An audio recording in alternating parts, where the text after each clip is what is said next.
रत्नागिरी शहराच्या मिरकरवाडा खडक मोहल्ला परिसरात एक धक्कादायक घटना घडली आहे. मोबाईल शॉपीसाठी फर्निचर तयार करत असलेल्या 2 कामगारांमध्ये झालेल्या वादातून एका तरुणाचा निर्घृण खून करण्यात आला.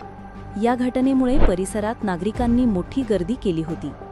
मिळालेल्या माहितीनुसार मिरकरवाडा येथील खडक मोहल्ला भागात एका नव्याने सुरू होणाऱ्या मोबाईल दुकानाचे अंतर्गत सजावटीचे काम सुरू होते. हे काम गोरखपूरहून आलेल्या 4 सुतार कामगारांकडून सुरू होते. या 4 कामगारांमध्ये प्रिन्स साहनी आणि त्याचा चुलत मामा देखील सहभागी होते. या दोघांमध्ये गावातील एका मुलीच्या प्रेम प्रकरणावरून वाद सुरू होता. हा वाद इतका टोकाला गेला की रागाच्या भरात मामाने सुतारकामासाठी वापरली जाणारी धारदार आरी थेट भाच्याच्या छातीत खुपसली. या हल्ल्यात प्रिन्सचा जागीच मृत्यू झाला. घटनेनंतर आरोपी घटनास्थळावरून फरार झाला. स्थानिकांनी तत्काळ 11-2 वर संपर्क साधत पोलिसांना माहिती दिली. पोलिसांनी तातडीने घटनास्थळी धाव घेतली आणि तपासाची सूत्रे हालचालीत आणली.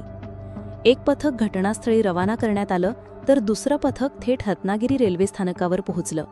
पोलिसांनी मोबाईल लोकेशनच्या आधारे 3 संशयितांना रेल्वे स्थानकावरून ताब्यात घेतले.